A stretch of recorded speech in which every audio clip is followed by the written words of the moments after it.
The shit is just, I see motherfuckers on Facebook complain every day about their life, their job, their living situation. Oh, the government this, the stimulus not coming. What my stimulus? Y'all motherfuckers, man, I'm getting pissed off now. So, I'm getting pissed off now, but I didn't mean to get that way. I didn't mean to get that way. I really did. I'm sorry, y'all. Y'all know I love y'all. I love you. I just want the best for you. That's it. I just want the best for you.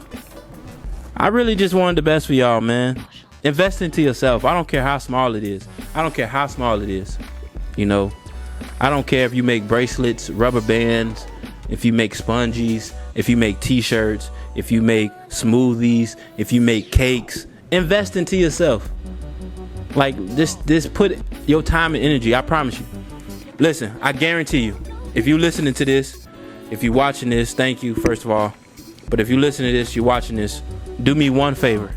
For the whole entire next week, stop all the bullshit that you're doing. Cut out the TV, cut out the talking on the phone, cut out all that shit. Cut it all out. And take that time and put it into yourself. I guarantee your life will change within 7 days. I guarantee it. I guarantee your life will change within 7 days. That's a guarantee. But